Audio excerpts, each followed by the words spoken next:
उसका हिस्सा नहीं।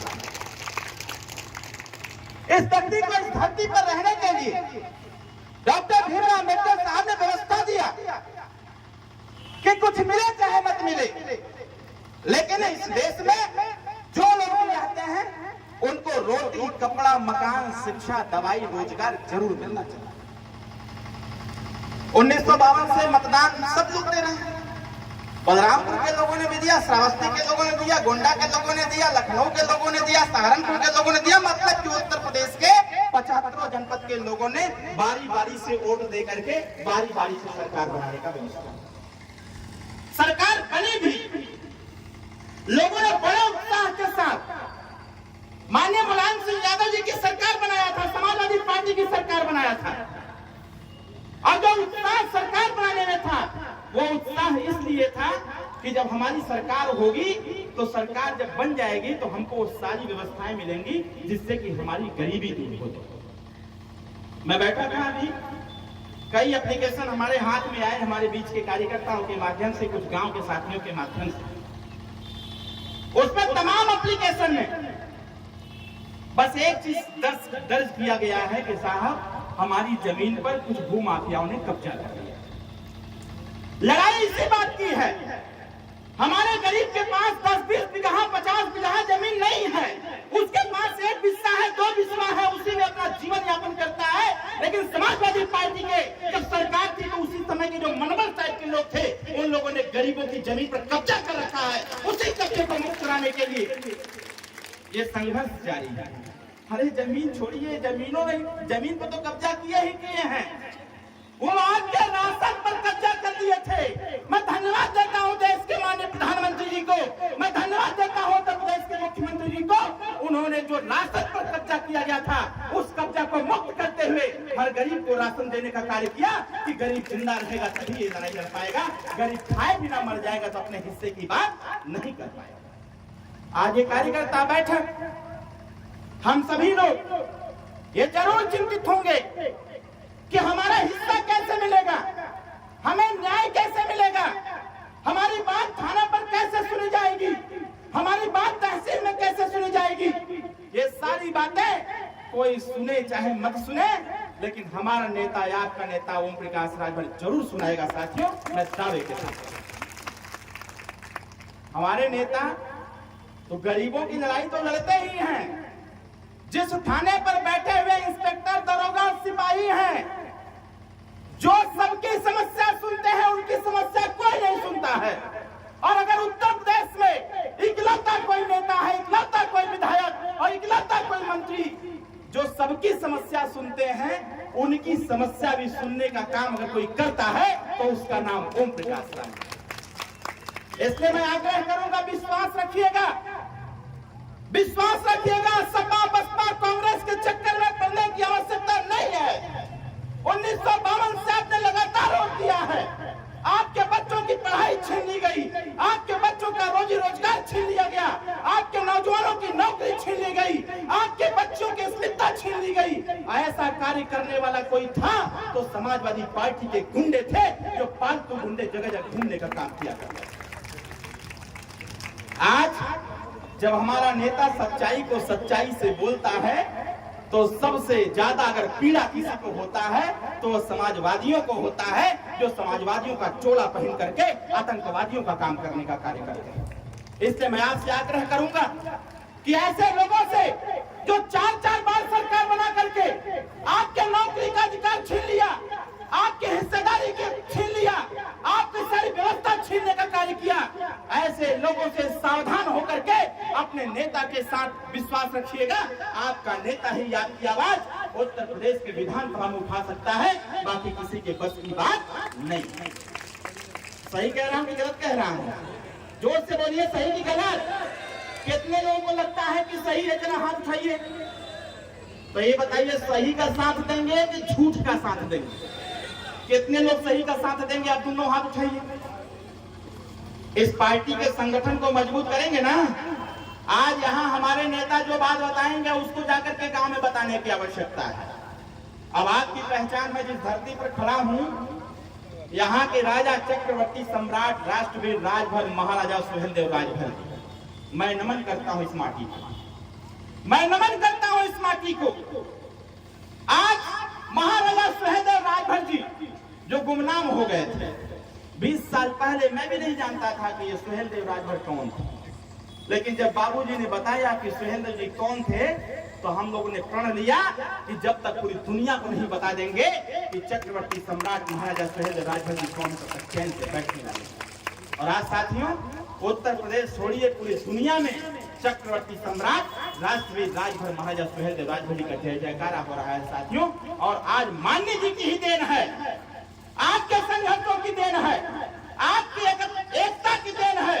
जब आप संगठित हुए, जब आपने अपनी पार्टी चलाना चालू किया, जब आपने अपने दरवाजे पर पीला झंडा टांगना चालू किया, जब आप नमस्ते प्रणाम छोड़ करके जय सुहेलदेव बोलना चालू किया, तो माननीय नेताजी ने विवश कर दिया भारतीय जनता पार्टी की सरकार को भी, और देश के माननीय प्रधानमंत्री जी को अयोध्या में आकर के बोलना पड़ता है जय सुहेलदेव।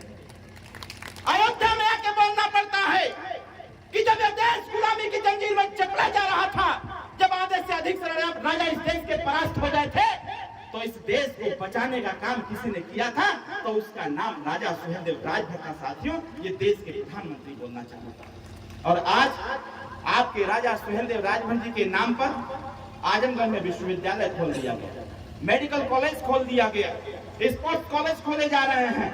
आपके राजा के नाम पर जो कुटला नदी के बगल में जो है वहां का पूरा परिवर्तन किया जा रहा है, पर्यटक स्थल घोषित कर दिया गया। हमारी भी मंशा है साथियों कि इतनी मेहनत कर दिया जाए, इतनी ताकत झोंक दिया जाए कि जितने राजभर या गरीब बस्तियां हो, जो सामाजिक, शैक्षणिक, राजनीतिक और आर्थिक रूप से पिछड़े गए लोग हैं, ऐसे लोगों की जो बस्तियां हैं, उन बस्तियों का भी नाम राजा सुहेलदेव राजभर ग्राम विकास के नाम से साथियों आने समय में रखा जाएगा, ताकि उस गांव का विकास हो। इसलिए मैं एक आग्रह जरूर करूंगा। आवश्यकता किस बात की? आवश्यकता है जागरूकता की, और जागरूकता तब आएगी जब आप अपने बच्चों को पढ़ाएंगे। अगर बच्चों को आप नहीं पढ़ाएंगे, अपने बच्चियों को आप नहीं पढ़ाएंगे, तो जागरूकता नहीं आने वाला है। अगर आप समाज के साथ मिलकर के नहीं रहेंगे तो आपको जानकारी नहीं होने वाला है। अगर आप चाहते हैं अपने हिस्से की लड़ाई लड़ना, अगर आप चाहते हैं कि आपके बच्चों का भविष्य अच्छा हो, आप चाहते हैं कि आपके परिवार का भविष्य अच्छा हो, आने वाली पीढ़ी का भविष्य अच्छा हो साथियों, तो मेरा एक छोटा सा आग्रह है, आप अपने बच्चे और बच्चियों को जरूर पढ़ाइएगा।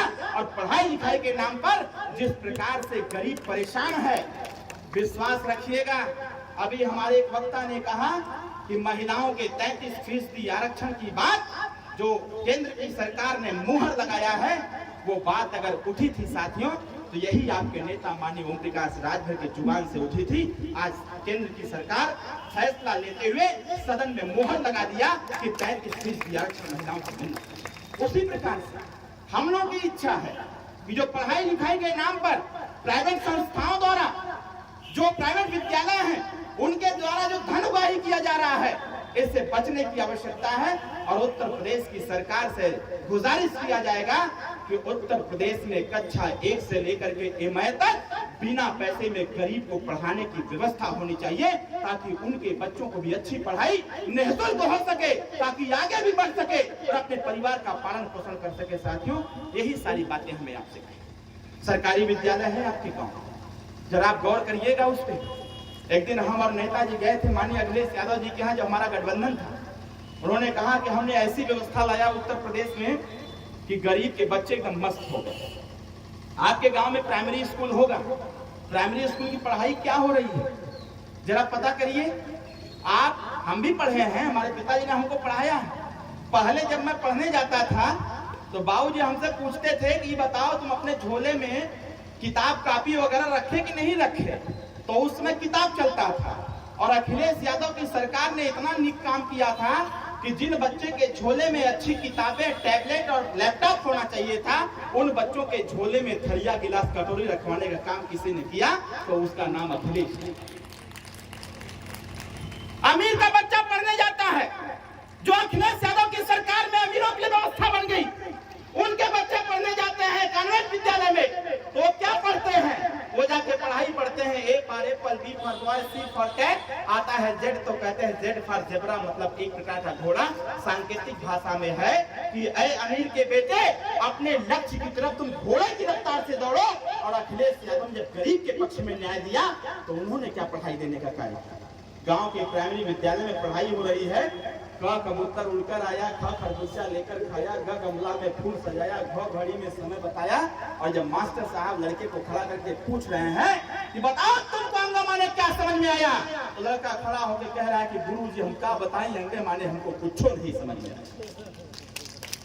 जिस सरकारी विद्यालय में अच्छी किताबें होनी चाहिए, अच्छी व्यवस्थाएं होनी चाहिए, आज हर हाथ में मोबाइल हो गया है, हर बाजार में लैपटॉप और कंप्यूटर की दुकानें खुल गई हैं, लेकिन आज भी हमारे प्राइमरी विद्यालय में, सरकारी विद्यालय में वही थरिया गिलास कटोरी रखा जा रहा है। साथियों, इसी थरिया गिलास कटोरी को निकालने का कार्य करने के लिए आज आपके तुलसीपुर विधानसभा में आए हुए हैं, आपके जनपद में नेताजी आए हुए हैं और ये बताने का प्रयास कर रहे हैं इस लड़ाई में हमारा साथ दीजिए और आने वाले समय में आपके बच्चों के झोले से थरिया गिलास कटोरी निकाल करके उनके झोले में अच्छी किताब और लैपटॉप डालने का प्रयास किया जाएगा, ताकि आपके बच्चे भी अमीर के बच्चे की तरह पढ़ाई पढ़ सके और अपने भविष्य को उज्जवल बना सके। बताओ सही कहा थी गलत कहा थी? जोर से बोला सही की गलत? तो सही का साथ देवाई कि गलत का साथ देवाई? आज साथियों, आरक्षण को लेकर के हम बहुत पीछे हो गए। सपा की सरकार ने पूरा लूट लिया, बड़ा समूह बा करके हमारे सारे बच्चों का, जो भी पिछड़े वंचित दलित समाज के लोग थे, अल्पसंख्यक समाज के लोग थे, सबका हिस्सा लूट लिया उन्होंने।